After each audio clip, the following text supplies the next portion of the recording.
नमस्कार. यापूर्वी आपण मोतीबिंदू म्हणजे काय, त्याचा त्रास झाल्यास कोणते उपचार करता येतात या संदर्भात माहिती घेतली. आजच्या भागात आपण काचबिंदू ह्या प्रकाराबद्दल माहिती घेऊया. नमस्कार डॉक्टर. नमस्कार डॉक्टर, काचबिंदू म्हणजे नक्की काय आणि तो झाला हे कसं कळतं, त्याची लक्षणं कोणती असतात? सगळ्या लोकांमध्ये मोतीबिंदू आणि काचबिंदू म्हणजे एकसारखेच आहेत का असा समज असतो. ते साहजिक आहे, कारण दोन्ही शब्दांमध्ये खूपच साम्य आहे म्हणून. पण आपण मागच्या एका सदरामध्ये बघितलं की मोतीबिंदू म्हणजे जन्मापासून आपल्या डोळ्यामध्ये जे पारदर्शक भिंग असतं ते अपारदर्शक होणं म्हणजे मोतीबिंदू. मोतीबिंदूचं ऑपरेशन केल्यावरती आपल्याला असा मोतीबिंदू एक वस्तू म्हणून दाखवता येतो. पूर्वीच्या काळी जे जुनं ऑपरेशन करायचे, पूर्ण मोतीबिंदू बाहेर काढायचे. आता मात्र त्याचे बारीक तुकडे करून किंवा त्याला लिक्विफाय करून आणि मग तो शोषून घेतला जातो. पण मोतीबिंदू असा दाखवता येतो, एक पदार्थ आहे मोतीबिंदू.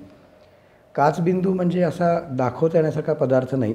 काचबिंदू ही एक एंटिटी आहे. काचबिंदू म्हणजे काय, तर आपल्या डोळ्याचा ताण किंवा डोळ्याचं प्रेशर जर वाढलं तर त्यामुळे आपल्या डोळ्याची नस असते, त्याला ऑप्टिक नर्व असं म्हणतात, त्या नर्वचा ब्लड सप्लाय किंवा रक्तपुरवठा कमी होतो आणि हळूहळू काही महिन्यांमध्ये काही वर्षांमध्ये ती नस कमकुवत व्हायला लागते. त्यामुळे डोळ्याचं प्रेशर वाढून आपली डोळ्याची नर्व कमकुवत होणे, ह्या गोष्टीला काचबिंदू असं म्हणतात. काचबिंदूचं लक्षणं काय, हा जो तुम्ही प्रश्न विचारलात त्या दृष्टीने एक वाक्य सांगतो. काचबिंदूला सायलेंट थीफ ऑफ व्हिजन असं म्हणतात. ह्याचं कारण असं की आपल्याला काचबिंदूच्या सुरुवातीच्या स्थितीमध्ये काहीही लक्षणं नसतात. डोळा दुखतो असं नाही, मला एकदम कमी दिसतं असं नाही, आपल्याला कळत नाही की आपल्याला काचबिंदू झाला आहे आणि आपल्या नकळत हा असा आपली दृष्टी हिरावून नेत असतो. त्यामुळे असं त्याला दृष्टी हिरावून नेणारा बेमालूम चोर असं म्हणता येईल. तर काचबिंदू लक्षात कसा येतो, तर काचबिंदू हा डॉक्टरांनी डोळे तपासल्यावरतीच लक्षात येतो. त्यामुळे आपली 40शी उलटल्यावरती आपण अगदी साधा चष्म्याचा नंबर चेक करायला जरी गेलो असलो तरी डॉक्टर ते पूर्ण तपासणी करतात चष्म्याच्या बाबतीत, पण आपलं डोळ्याचं प्रेशरसुद्धा चेक करतील. तर काचबिंदूचं रोगनिदान हे नेत्रतज्ञ करतात. समजा एखाद्या व्यक्तीला असं वाटलं की आता मला खूप कमी दिसतं आहे आणि मग डॉक्टरांच्याकडे गेलं आणि त्यांनी सांगितलं की तुम्हाला काचबिंदू झाला आहे, तर ती काचबिंदूची खूपच ॲडव्हान्स किंवा प्रगत स्थिती असते. पण काचबिंदूचं रोगनिदान होण्याची आयडियल स्थिती ज्या काळात असते त्याला काहीही लक्षणं नसतात, आपल्याला कमी दिसतं वगैरे नाही. काचबिंदूमुळे होणारी लक्षणं खूप रेअरली एका सिच्युएशनमध्ये आढळतात. म्हणजे समजा मला मोतीबिंदू झाला, हे मोतीबिंदू आणि काचबिंदूचं रिलेशन काय त्याच्याबद्दल सांगतो. मला मोतीबिंदू झाला, आर्थिक अडचणीमुळे असो किंवा कंटाळा करून असो किंवा भीतीमुळे असो, मला मोतीबिंदू झाला आहे माहिती आहे, मला सल्ला दिला की ऑपरेशन करून घ्या, पण मी करून घेतलंच नाही ऑपरेशन. मग तो मोतीबिंदू पूर्ण पिकतो, म्हणजे जवळपास माझं दिसणं बंद होतं. मोतीबिंदू पिकल्यानंतरही जर ऑपरेशन केलं नाही तर आपलं डोळ्याचं प्रेशर त्या पिकलेल्या मोतीबिंदूमुळे वाढू लागतं आणि अशा वेळेला आपला डोळा अगदी प्रचंड प्रमाणात दुखतो, आपलं डोकं दुखतं एका बाजूला, आपल्याला उलट्या होऊ शकतात. तर प्रमाणाबाहेर डोळ्याचं प्रेशर वाढल्यामुळे आपल्याला ही लक्षणं दिसतात. पण हे म्हणजे अगदी हाताबाहेर गेलेल्या काचबिंदूचं लक्षण आहे. पण काचबिंदूच्या 90 ते 95% रुग्णांमध्ये त्यांना सिम्पटम्स किंवा लक्षणं काहीही नसतात, दिसत नाही. पण मग हा काचबिंदू जो आहे तो होण्याची शक्यता कोणामध्ये जास्त असते, म्हणजे त्याची काही मुख्य कारणं आहेत का? काचबिंदू हा सहसा उतार वयामध्ये होतो, म्हणजे 50-60 वय उलटल्यानंतर होतो. ह्याला अपवाद आहेत, म्हणजे जन्मजातसुद्धा काचबिंदू असू शकतो, त्याला कंजेनायटल ग्लॉकोमा असं म्हणतात. तो पटकन लक्षात येऊ शकतो, कारण ज्या लहान बाळांना काचबिंदू असतो त्यांच्या बुबुळाचा आकार असा खूप मोठा दिसतो नॉर्मल बुबुळाच्या आकारापेक्षा. तर त्या बाळाकडे बघूनसुद्धा आपल्याला शंका लगेच येते की याला काचबिंदू झाला का. त्याला बुफ्थॅल्मॉस असं म्हणतात, म्हणजे एखाद्या बैलाचा डोळा कसा दिसावा मोठा, तसा मोठा डोळा दिसतो. हा कंजेनायटल ग्लॉकोमा किंवा जन्मजात असणारा काचबिंदू खूपच कमी प्रमाणात आढळतो, पण सहसा काचबिंदू हा उतार वयामध्ये आढळतो. त्यामुळे काचबिंदू कशामुळे होऊ शकतो ह्याचा जर आपण विचार केला तर पहिली गोष्ट म्हणजे वय. जेवढं वय जास्ती तेवढं काचबिंदू होण्याची शक्यता जास्ती. दुसरी महत्त्वाची गोष्ट म्हणजे अनुवंशिकता. फॅमिली हिस्ट्री असणं हा एक मोठा रिस्क फॅक्टर आहे काचबिंदूसाठी. आपल्या आईला, वडिलांना यांना जर का काचबिंदू असेल तर आपल्याला काचबिंदू होण्याची शक्यता असते. त्यामुळे एखादा रुग्ण तपासायला आला आणि त्यांनी अगदी हिस्ट्रीमध्ये सांगितलं की माझ्या वडिलांना काचबिंदू आहे, तर मग आपण त्यांची जास्त काळजीपूर्वक तपासणी करतो. तर अनुवंशिकता हा दुसरा रिस्क फॅक्टर. तिसरा रिस्क फॅक्टर म्हणजे ज्या लोकांना मोठा मायनस नंबर असतो, ज्याला मायोपिया किंवा ह्रस्वदृष्टी म्हणतात, त्यांना चष्मा नसणाऱ्या व्यक्तींपेक्षा काचबिंदू होण्याची शक्यता जास्त. चौथी गोष्ट, समजा आपल्याला मधुमेह असेल तर मधुमेह असणाऱ्या प्रत्येक व्यक्तीला काचबिंदू होतो असं अजिबात नाही, पण मधुमेही व्यक्तींना मधुमेह नसणाऱ्या व्यक्तींपेक्षा काचबिंदू होण्याची शक्यता जास्त. पाचवी गोष्ट म्हणजे आपण कुठल्या कारणासाठी जर स्टिरॉईडची औषधं घेत असू, आपण असंख्य विकारांसाठी स्टिरॉईड्स घेतो आणि असं 2-4 दिवस घेणं नाही, पण काही लोकांना महिनोन स्टिरॉईड्स घ्यायला लागतात. दम्याचा त्रास असेल, संधिवात असेल, ॲलर्जीज असतील, काही स्किनची डिसऑर्डर असेल, तर आपण गोळ्यांच्या स्वरूपात, इंजेक्शनच्या स्वरूपात, मलमाच्या स्वरूपात स्टिरॉईड्स वापरत असतो. तर खूप दिवस, खूप महिने जर का स्टिरॉईड्स वापरले तर त्याच्यामुळे आपल्याला काचबिंदू होण्याची शक्यता असते. आणि मग अर्थातच कधी डोळ्याला काही दुखापत झाली, काही इंजुरी झाली तर त्याच्यामुळे सुद्धा आपल्याला काचबिंदू होऊ शकतो. डॉक्टर, पण मग काचबिंदू होतो म्हणजे काय होतं नेमकं डोळ्यामध्ये? मी समजावून सांगतो की काचबिंदू आपल्याला कशामुळे होतं. मी हे तर सांगितलं की प्रेशर वाढल्यामुळे होतो. पण प्रेशर का वाढतं? तर आपल्या डोळ्यामध्ये प्रत्येक घटकेला एक ॲक्वियस ह्युमर नावाचा द्रवपदार्थ तयार होत असतो, डोळ्याच्या आतल्या भागात, आपल्या बाहुलीच्याही मागून. तो द्रवपदार्थ अशासाठी तयार होतो की आपल्या डोळ्याच्या समोरच्या अनेक पार्ट्समध्ये रक्तवाहिनी नसते. शरीराच्या सर्व भागांना शक्तीचा किंवा आपण असं समजू की त्याला न्यूट्रिशन कसं मिळतं, तर रक्तवाहिन्यांतर्फे, त्या रक्तातर्फे पुरवठा होतो. पण डोळ्याचा कॉर्निया किंवा डोळ्याच्या इतर काही भागांमध्ये लेन्स, ज्याचा मोतीबिंदू होतो, रक्तवाहिनी नसते. मग त्याचं पोषण कसं होतं? तर हा ॲक्वियस ह्युमर नावाचा जो एक द्रवपदार्थ सतत प्रत्येक घटकेला तयार होत असतो, त्यांनी ह्या विविध भागांचं पोषण होतं. तो तयार होतो. डोळा आपला एक बंद कंपार्टमेंट आहे. तो जर का तयार होत राहिला तर आपला डोळ्याचं प्रेशर वाढत राहील. ते वाढू नये म्हणून एक ड्रेनेज चॅनल असतो आपल्या डोळ्याच्या अगदी 360 डिग्री अराउंड, पूर्ण वर्तुळाकार. त्या ड्रेनेज चॅनलमधनं प्रत्येक घटकेला हा द्रवपदार्थ वाहून नेला जातो आणि ह्याचा बॅलन्स आयुष्यभर राहतो. पण समजा हा ड्रेनेज चॅनल जो आहे, ज्यातनं हा द्रवपदार्थ सतत बाहेर वाहून नेला जातो, त्यांनी नीट काम करणं बंद केलं, समजा तो काही कारणाने ब्लॉक झाला, तर द्रवपदार्थ तयार तर होतच आहे, पण वाहून नेण्याची प्रक्रिया बंद पडली आहे. त्यामुळे मग डोळ्याच्या आतला प्रेशर वाढायला लागतं, ताण वाढायला लागतो आणि त्यामुळे आपल्याला काचबिंदू होतो. बरं, मग ह्या काचबिंदूचे काही प्रकार आहेत का? काचबिंदूची विभागणी आपण वेगवेगळ्या पद्धतीने करू शकतो, पण मुख्य करून काचबिंदूचे 2 प्रकार आहेत. एकाला ओपन अँगल ग्लॉकोमा म्हणतात आणि दुसऱ्याला क्लोज्ड किंवा नॅरो अँगल ग्लॉकोमा म्हणतात. ओपन अँगल ग्लॉकोमा हा जास्त कॉमनली आढळतो. ओपन अँगल ग्लॉकोमा म्हणजे काय? तर हा जो मी ड्रेनेज चॅनल सांगितला असा पूर्ण वर्तुळाकार 360 डिग्री असतो. आपल्या डोळ्याला रंग आयरिस नावाच्या ज्या टिश्यूमुळे तो त्याच्या अगदी कडेला तो असतो. पण तो चॅनल ओपन असतो, म्हणजे त्या द्रवपदार्थाला त्या चॅनलपर्यंत ॲक्सेस किंवा मार्ग असतो. पण त्या चॅनलमध्येच काहीतरी दोष निर्माण झाल्यामुळे तो द्रवपदार्थ वाहून नेला जात नाही. म्हणजे द्रवपदार्थ तिथपर्यंत पोचतो पण त्याच्या पुढे जाऊ शकत नाही. याला ओपन अँगल ग्लॉकोमा म्हणतात. कधीकधी मात्र हा द्रवपदार्थ त्या चॅनलपर्यंत पोचूच शकत नाही. म्हणजे तिथला जो मार्ग असतो त्या चॅनलपर्यंत पोचण्याचा, तो कोन किंवा तो मार्ग नॅरो किंवा अगदी बंदच होऊन जातो. मी जरी म्हटलं की नॅरो अँगल किंवा क्लोज्ड अँगल ग्लॉकोमा हा ओपन अँगलपेक्षा कमी प्रमाणात आढळतो, पण तरी भारतीय लोकांमध्ये आणि आपल्या पूर्वेला असणाऱ्या इतर देशांमध्ये, ज्याला ओरिएंटल लोक म्हणतात, त्यांच्यामध्ये हा नॅरो अँगल किंवा क्लोज्ड अँगल ग्लॉकोमा बऱ्याच जास्त प्रमाणात आढळतो.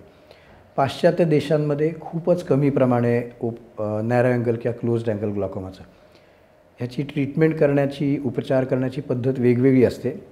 तर एक विभागणी ही झाली की ओपन अँगल आणि नॅरो अँगल. दुसऱ्या प्रकारे विभागणी करता येते, म्हणजे मला दुसऱ्या डोळ्याला काहीही विकार नाही पण काचबिंदू झाला आहे, त्याला प्रायमरी ग्लॉकोमा म्हणतात. प्रायमरी ओपन अँगल ग्लॉकोमा, की दुसरा काही विकार नाही, फक्त हाच एक विकार आहे. आणि सेकंडरी ग्लॉकोमा म्हणजे काय, की माझ्या डोळ्यात आणखीन काहीतरी विकार आहे. मग अशी म्हटल्याप्रमाणे मोतीबिंदू आहे, तो वाढत चालला आहे पण मी त्यासाठी काहीच केलं नाही, त्याचं रूपांतर ग्लॉकोमामध्ये होणं, किंवा माझ्या बाहुलीला सूज आली काही विकारामुळे, त्याच्यामुळे ग्लॉकोमा होणं, मला काही दुखापत झाली तर त्याच्यामुळे काचबिंदू होणं, ह्याला सेकंडरी ग्लॉकोमा म्हणतात. म्हणजे आधी काहीतरी डोळ्यामध्ये विकार उद्भवतो आणि मग काचबिंदू होतो, ह्याला सेकंडरी ग्लॉकोमा म्हणतात. हे मुख्य प्रकार काचबिंदूचे. बरं, पण मग हा जो काचबिंदू आहे त्याचं रोगनिदान कसं करतात? म्हणजे त्याच्या काही तपासण्या असतात का? हो. बरं. काचबिंदूचं मी म्हणल्याप्रमाणे रुग्णाला लक्षात येत नाही की आपल्याला काही झालं आहे. तर पेशंट जेव्हा डोळे तपासण्यासाठी येतो, समजा अगदी रूटीन 40चा नंबर तपासण्यासाठी आले असतील किंवा मला थोडा डोळ्याला त्रास होतो, कुठल्याही कारणासाठी आले असतील, तर अशाला जेव्हा नेत्रतज्ञ डोळ्याची अगदी सखोल तपासणी करतात, तेव्हा डोळ्याचं प्रेशर चेक केलं जातं. एक ढोबळ मानाने साधारण 20-21पेक्षा जर प्रेशर जास्त असेल तर नेत्रतज्ञ जास्ती सतर्क होतात की ह्या व्यक्तीला काचबिंदू आहे की काय. तर प्रेशर मोजणं ही पहिली तपासणी. दुसरी तपासणी म्हणजे डोळ्याच्या ऑप्टिक नर्वकडे लक्षपूर्वक बघणे आणि ह्याला गोल्ड स्टँडर्ड ऑफ डायग्नोसिस म्हणतात. म्हणजे डोळ्याचं प्रेशर कमी जास्त काहीही असलं तरी काचबिंदूमुळे डोळ्याच्या नर्वमध्ये अगदी टिपिकल असे काही बदल दिसून येतात.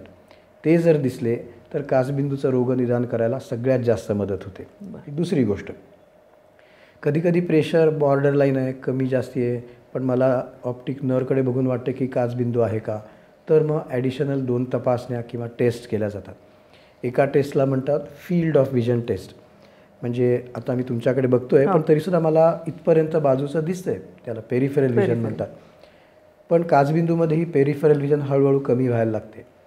तर ती कमी झाली आहे का हे आपल्याला टेस्ट केल्याशिवाय कळू शकत नाही, कारण सरळ रेषेत उत्तम वाचता येतं. तर अशा याला ही पेरीमेट्री किंवा फील्ड ऑफ विजन टेस्ट केली तर आपल्याला कळतं की कडेची नजर कमी झाली आहे का, त्यांनी काचबिंदूचं रोगनिदान व्हायला मदत होते. आणि चौथी एक आधुनिक टेस्ट म्हणजे OCT नावाची टेस्ट असते, ज्याच्यामध्ये आपल्या नर्वचा स्कॅन केला जातो. आणि जर आपल्याला काचबिंदू असेल तर आपले जे मज्जातंतू असतात किंवा नर्व फायबर्स, त्याचा थिकनेस किंवा जाडी कमी होते आणि त्याच्यामुळे आपल्याला कळतं. पण ह्या चारही गोष्टींची एकत्र नीट सांगड घालता आली पाहिजे. प्रेशर वाढलं आहे, नर्वसुद्धा नॉर्मल दिसत नाही आहे, फील्ड ऑफ विजन टेस्टमध्ये सुद्धा दिसते की फील्ड कमी झालं आहे आणि OCTमध्ये चेंजेस दिसत आहेत. हे सर्व बदल जर का दिसून आले तर मग काचबिंदूचं पक्कं रोगनिदान होतं. काचबिंदूच्या ट्रीटमेंटबद्दल सल्ला देणाऱ्या ज्या जागतिक संस्था आहेत त्यांची खूप महत्त्वाची गाईडलाईन आहे की काचबिंदू झाला आहे का असं आपल्या मनात जर शंका असेल तर लगेच उपचार सुरू करू नका, कारण हे उपचार आयुष्यभर घ्यायला लागतात. त्यामुळे काचबिंदूच्या शक्यतेवरती उपचार करू नये. काचबिंदूचं कन्फर्म डायग्नोसिस, खात्री झाली की हा काचबिंदू आहे, तर औषधं सुरू करावी, कारण ती आयुष्यभर वापरायला लागतात. पण एकदा खात्री झाली की मात्र उपचार वेळेवर सुरू करणे अत्यावश्यक असतं. मग एकदा खात्री झाली की काचबिंदू झाला आहे, रोगनिदान झालं की मग त्याच्यावर काय उपचार आहेत? उपचार हे मी म्हटल्याप्रमाणे हे जे 2 मुख्य विभाग आहेत, ओपन अँगल आणि नॅरो अँगल, थोडा वेगळ्या प्रकाराने त्याची ट्रीटमेंट होते. ओपन अँगल ग्लॉकोमामध्ये पहिली पायरी म्हणजे डोळ्याचं प्रेशर कमी करण्यासाठी ड्रॉप्स वापरतात. आज अतिशय उत्तम असे 6-7 प्रकारचे ड्रॉप्स उपलब्ध आहेत की जे डोळ्याचं प्रेशर कमी करू शकतात. मी जेव्हा नेत्रशास्त्र शिकायचो 40 वर्षापूर्वी, तेव्हा पिलोकार नावाचा एकमेव ड्रॉप होता की जो प्रेशर कमी करण्यासाठी वापरता यायचा. त्याने खूप उत्तम प्रकारे प्रेशर कंट्रोलमध्ये यायचं नाही, त्यामुळे आम्ही खूप मोठ्या प्रमाणात काचबिंदूच्या रुग्णांची शस्त्रक्रिया करायचो. गेल्या 2-3 दशकांमध्ये इतकी उत्तम आय ड्रॉप्स आलेले आहेत की त्याच्यामुळे 80 ते 85% रुग्णांचं प्रेशर या ड्रॉप्समुळे फक्त आवाक्यात येऊ शकतं. त्यामुळे अगदी कमी म्हणजे 10-15% रुग्णांचीच शस्त्रक्रिया करायला लागते. त्यामुळे पहिला उपाय म्हणजे डोळ्याचे ड्रॉप्स वापरणं. 1 ड्रॉप किंवा 2 ड्रॉप, त्याने कमी नाही झालं तर 3 ड्रॉप वापरणं, हा पहिला उपाय. दुसरा उपाय म्हणजे जर का ड्रॉप्सनी कंट्रोल चांगला झाला नाही किंवा रुग्ण म्हणला की रोज आपले दिवसातनं 2-3 ड्रॉप्स आणि आयुष्यभर टाका, माझ्याच्याने काही हे होणार नाही, तर आता एक नवीन लेसर किरणाची ट्रीटमेंट आहे, त्याला SLT असं म्हणतात. Selective laser trabeculoplasty. ही ट्रीटमेंट जर का केली तर त्यांनीसुद्धा प्रेशर कमी करता येतं. काही रुग्णांच्या बाबतीत ती काम करते, काही रुग्णांच्या बाबतीत ती काम करत नाही. पण हा दुसरा उपाय आहे की लेसर किरण उपचार करून डोळ्याचं प्रेशर कमी करण्याचा प्रयत्न करायचा. यानी प्रेशर कमी होतं, पण कदाचित 6 महिने वर्षांनी परत ट्रीटमेंट करायला लागते.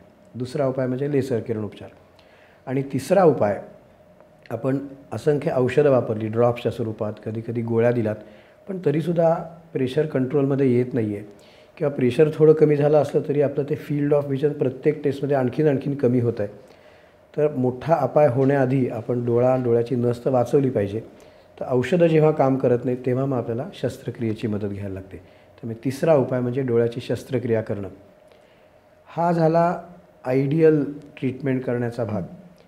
खरं म्हणजे आपण बघायला पाहिजे की आपण राहतो त्या देशातली परिस्थिती काय आहे. समजा माझ्याकडे एक रुग्ण आला आणि त्याने म्हटलं, त्याला मी सांगितलं की काचबिंदू झाला आहे, औषधं वापर, अतिशय नियमित फॉलोअपसाठी आहे. प्रत्येक व्यक्ती हे करू शकेल असं नाही. छोट्या गावांमधनं लोक आले तर त्यांना कदाचित आयुष्यभर हे ड्रॉपसारखे वापरत राहणं परवडणार नाही किंवा त्यांना जमणार नाही ते टाकणं किंवा ते फॉलोअपला येऊ नाही शकणार.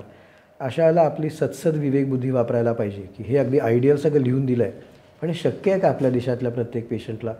तर जर असं वाटलं की हा पेशंट औषधं नीट वापरणार नाही आहे, हा फॉलोअपसाठी नीट येणार नाही, तर बऱ्याच वेळेला अशा रुग्णांची अगदी पहिली पायरी म्हणून सुद्धा शस्त्रक्रिया केली जाते आणि त्यात चुकीचं काही नाही. हे झालं ओपन अँगल ग्लॉकोमा. नॅरो किंवा क्लोज्ड अँगल ग्लॉकोमा असेल तर त्याच्यासाठी सुद्धा डोळ्याचं प्रेशर करण्याचे ड्रॉप्स वापरतात. पण हा अँगल ब्लॉक झालेला आहे तो ओपन करण्यासाठी एक वेगळ्या प्रकारची लेसर ट्रीटमेंट असते. त्यांनी आपल्या बाहुलीचा रंग ज्या टिश्यूनी बनला असतो आयरिस, त्याला एक छिद्र पाडलं जातं लेसरचा लाईट सोडून. ते छिद्र पाडलं की त्याच्यातनं तो तयार होणारा द्रव पदार्थ बाहेर येतो आणि मग तो अँगल जो क्लोज किंवा नॅरो असतो तसा ओपन होऊन जातो आणि मग त्या द्रव पदार्थाला मार्ग मिळतो त्या ड्रेनेज चॅनलकडे जाण्याचा. कधीकधी हा अँगल जो ब्लॉक झाला असतो त्याला मोतीबिंदू वाढलेला आहे हे कारण असू शकतं. अशा वेळी लवकर मोतीबिंदू शस्त्रक्रिया केली तर मोतीबिंदू त्या आपल्या बाहुलीच्या मागे असतो. मोतीबिंदू काढला की परत तो अँगल असा ओपन होतो आणि त्याने त्या ड्रेनेज चॅनलपर्यंत हा द्रव पदार्थ पोचू शकतो. तर या दोन वेगळ्या प्रकारच्या काचबिंदूंची ही थोडी वेगळी वेगळी उपचार पद्धती आहे. आत्ता तुम्ही जे उल्लेख केलात लेसर ट्रीटमेंटचा, तर त्याचे अजून काही महत्त्व अधोरेखित करता येईल का तुम्हाला या ट्रीटमेंटचं? लेसर ट्रीटमेंटचा असं आहे की हा अगदी 100% काम करेल असा उपाय नाही. म्हणजे आपण म्हणू शकू की ही स्टॉप गॅप अरेंजमेंट आहे. अशा बऱ्याच रिपोर्ट्समध्ये आहे की ही SLT नावाची जी ट्रीटमेंट आहे ही पाश्चात्य देशांमधल्या रुग्णांमध्ये जास्त चांगलं काम करते. भारतीय लोकांमध्ये कदाचित तेवढा त्याचा इफेक्ट होत नाही. ही ट्रीटमेंटसुद्धा महाग असते कारण ते मशीन खूप महाग असतं. तर त्यामुळे लेसर किरण उपचार हा नुसता ड्रॉप्स आणि शस्त्रक्रिया ह्याच्या मधली पायरी म्हणून सध्या तरी वापरला जातो. आता हळूहळू हे प्रचलित होत चाललं की ड्रॉप्सची सुरुवात करायचीच नाही, डायरेक्ट लेसर ट्रीटमेंटच करायची. आणि तसं जर केलं म्हणजे ड्रॉप्स वापरून महिने वापरले आणि मग लेसर ट्रीटमेंट केली, त्याच्या जी पहिलीच पायरी म्हणून जर का लेसर ट्रीटमेंट केली तर कदाचित त्याचा असर जास्त चांगला होतो. पण काचबिंदूमध्ये लेसर किरणाच्या उपचाराला थोड्या मर्यादा आहेत. ह्या जेव्हा मर्यादा येतात तेव्हा शस्त्रक्रियेचा उपाय केला जातो. मग त्याचे पण काही प्रकार आहेत का या शस्त्रक्रियांचे? शस्त्रक्रियेमध्ये परत प्रत्येक गोष्टीचं मी म्हटलं पण एक गोल्ड स्टँडर्ड असतं की हे सगळ्यात उत्तम असं सिद्ध झालेलं असतं. तर हा द्रवपदार्थ वाहून नेण्यासाठी एक ड्रेनेज चॅनल आपण तयार करतो शस्त्रक्रिया करून. त्या शस्त्रक्रियेला ट्रॅबिक्युलेक्टमी असं म्हणतात. 25-30 वर्षापासून ही शस्त्रक्रिया केली जाते आणि त्याच्याबद्दल खूप प्रमाणात अभ्यास झालेला आहे, खूप सिद्ध झालेलं आहे की ही सर्वोत्तम ट्रीटमेंट. पण आता एवढं मोठं ऑपरेशन न करता काही छोट्याशा ऑपरेशन्सनी सुद्धा आपल्याला डोळ्याचं प्रेशर कमी करता येईल का ह्याच्याबद्दल खूप नवीन शोध लागायला लागले गेले 4-5 वर्षात. त्याला MIGS असं म्हणतात, मिनिमली इन्व्हेजिव्ह ग्लॉकोमा सर्जरी. म्हणजे आपण खूप कमी प्रमाणात इन्व्हेजिव्हनेस करतो डोळ्याला. आपण स्टेंट हा शब्द ऐकला असेल, हार्ट अटॅक आला किंवा हृदयविकार झाला तर हृदयाच्या मध्ये एक स्टेंट टाकतात. तसंच अगदी बारीक म्हणजे आपल्याला साध्या डोळ्यांनी दिसणार पण नाही इतका बारीक असा एक स्टेंट असतो. तो स्टेंट डोळ्याच्या आतमध्ये टाकला जातो आणि त्या स्टेंटच्यामुळे द्रवपदार्थ वाहण्याचा चॅनल तयार होतो. तर अशा प्रकारच्या कमी इन्व्हेजिव्ह असणाऱ्या, डोळ्याला कमी अपाय होईल अशा प्रकारच्या काही नवीन शस्त्रक्रिया आता डेव्हलप झाल्या आहेत, होत आहेत. त्याच्याबद्दल अजून चर्चा चालू आहे कारण त्यांनी प्रेशर कमी होतं. पण जे 2-3 दशकांपासून वापरली जाणारी ट्रॅबिक्युलेक्टमी नावाची सर्जरी आहे त्यापेक्षा ह्या शस्त्रक्रियेचा असर थोडा कमी असतो. पण प्रेशर थोडंसंच वाढलं असेल, मला थोडासाच त्याचा प्रेशर खाली आणायचं आहे, तर ह्या नवीन शस्त्रक्रिया उत्तम. पण प्रेशर बऱ्याच प्रमाणाबाहेर वाढला असेल तर कदाचित त्या जुन्या ट्रॅबिक्युलेक्टमी ह्या शस्त्रक्रियेचीच मदत घ्यायला लागते. शस्त्रक्रियेची भीती तर सगळ्यांनाच असते, पण मग ह्या होणाऱ्या शस्त्रक्रियांचे काही दुष्परिणाम असतात का? हो, मी मोतीबिंदूच्या बाबतीत बोललो तेव्हा म्हणलं की शरीराची अशी कुठलीही शस्त्रक्रिया नाही की जी 100% यशस्वी होते किंवा त्याला काही धोके नसतातच अशी शस्त्रक्रिया खरोखर नसते. मोतीबिंदू शस्त्रक्रिया त्या मानाने खूपच सक्सेसफुल असते, म्हणजे 99% जास्ती सक्सेस रेट असतो आणि दुष्परिणाम किंवा कॉम्प्लिकेशन्सची शक्यता खूप कमी. त्या मानाने काचबिंदू सक्सेसफुल होण्याची शक्यता थोडी कमी असते, म्हणजे त्याचं प्रिसिजन कमी असतं किंवा त्याचे दुष्परिणाम किंवा कॉम्प्लिकेशन्स होऊ शकतात. काचबिंदू शस्त्रक्रियेच्या कॉम्प्लिकेशन्सच्या बोलण्याआधी मी सांगेन की त्याला काही मर्यादासुद्धा आहेत. कारण समजा डोळ्याचं प्रेशर वाढलं आहे म्हणून मी शस्त्रक्रिया केली, तर ते प्रेशर बरोबर किती मिलीमीटरनी कमी होईल असं काही सांगता येत नाही. कदाचित पाहिजे तेवढं कमी होईल, कदाचित कमी होईल पण मला ज्या लेव्हलपर्यंत आणायचं त्या लेव्हलपर्यंत कमी होणार नाही. कधी कधी उलटं म्हणजे इतकं कमी होतं की फार कमी प्रेशरसुद्धा डोळ्यासाठी घातक असतं. डोळ्याचं प्रेशर खूपच कमी झालं तरी रक्तपुरवठा कमी होतो. त्यामुळे शस्त्रक्रिया करतात पण ही मोठी मर्यादा आहे की किती प्रेशर कमी होईल हे आपण त्याचा अंदाज करू शकत नाही. दुसरी गोष्ट, मी शस्त्रक्रिया करण्याआधी डोळ्यामध्ये ड्रॉप्स वापरतो आहे. तर शस्त्रक्रिया केली की 100% आपल्याला ड्रॉप्स बंद करता येतीलच असं नाही. कदाचित मी 3 ड्रॉप वापरत असेल, शस्त्रक्रिया केल्यावरती ते बंद होतील, पण कदाचित शस्त्रक्रिया केल्यावरती एखादा ड्रॉप मला तरीही चालू ठेवायला लागेल. तिसरी मर्यादा म्हणजे शस्त्रक्रिया केली, प्रेशर कमी झालं, सगळं छान चाललं आहे, 2-3 वर्षांनी आपण हा जो ड्रेनेज चॅनल तयार केला आहे तो काम करणं बंद करतो. त्यामुळे आधी शस्त्रक्रियेने आपलं काम केलं पण हळूहळू त्या शस्त्रक्रियेची क्षमता कमी होत जाते. मग कदाचित परत ड्रॉप्स चालू करायला लागतात, कदाचित परत शस्त्रक्रिया करायला लागू शकते. या मर्यादा आहेत या शस्त्रक्रियेच्या.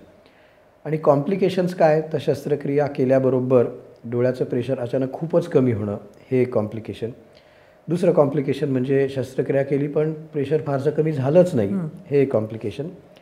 तिसरं, मोतीबिंदूच्या वेळेला सुद्धा मी बोललो की सगळ्यात भयावह असं कॉम्प्लिकेशन कुठलं तर इन्फेक्शन होणं. परत आपण हा ड्रेनेज चॅनल तयार केलेला आहे. मोतीबिंदू शस्त्रक्रियेमध्ये आपण एक इन्सिजन घेतो पण तो पूर्णपणे बंद झालेला असतो. काचबिंदू शस्त्रक्रियेमध्ये आपण एक ड्रेनेज चॅनल तयार करतो जो ओपन राहतो, कारण त्यातनंच तो द्रवपदार्थ वाहून नेला जातो. आतल्या, डोळ्याच्या बाहेर नाही येतो द्रवपदार्थ, आतल्या चॅनल तयार केला असतो. पण जंतूंना त्या ड्रेनेज चॅनलच्या द्वारा आतमध्ये जाण्याचा, शिरकाव करण्याचा एक चान्स मिळतो. तर ऑपरेशन झाल्यावरती लगेच नाही झालं तरी तो ड्रेनेज चॅनल आपलं काम करतोच आहे. तर ऑपरेशननंतर कधी कधी वर्षांनी, कधी 2-3 वर्षांनी जर का मला डोळ्यामध्ये इन्फेक्शन झालं तर ते थेट आतपर्यंत पोचू शकतं आणि हे एक मोठं कॉम्प्लिकेशन, एक मोठी घाबरण्यासारखी गोष्ट आहे. म्हणजे इनफॅक्ट तो जो आपण ड्रेनेज चॅनल तयार करतो, बऱ्याच वेळेला म्हणतात की डोळ्यात एक टाईम बॉम्ब असल्यासारखं आहे, कधी पण त्याचा स्फोट होऊ शकतो. आपण व्यवस्थित काळजी घेतली, डोळ्याची निगा चांगली राखली तर तसं होणार नाही. पण काचबिंदू शस्त्रक्रियेचा प्रत्येक सर्जनच्या मनात असणारा एक कायम असणारी काळजी म्हणजे पुढे जाऊन कधीतरी डोळ्याच्या आतपर्यंत इन्फेक्शन होईल का. हे रेअर असं, म्हणजे काही खूप कॉमनली आढळतं असं नाही, पण मोतीबिंदू शस्त्रक्रियेमध्ये हा धोका ऑपरेशन नंतरच्या काळात नसतो. काचबिंदू शस्त्रक्रियेमध्ये हा असतो. आत्ता तुम्ही जी माहिती सांगितली त्याच्यामध्ये माझ्या मनात एक प्रश्न आला की तुम्ही जे म्हटलं की प्रेशर डोळ्यातलं कमी झालं तर ते डोळ्यासाठी घातक असतं, म्हणजे नक्की काय होतं त्याच्यामुळे, डोळ्याला काय अपाय होतो? आपलं डोळ्याचं प्रेशर नेहमी 10 मिलीमीटर ते 21 मिलीमीटर ह्या मर्यादेमध्ये असावं, ह्या रेंजमध्ये असावं. डोळ्याचं प्रेशर खूपच कमी झालं तर आपला डोळा, आपण कल्पना करू शकता की एखाद्या फुग्यासारखा किंवा बॉलसारखा असतो.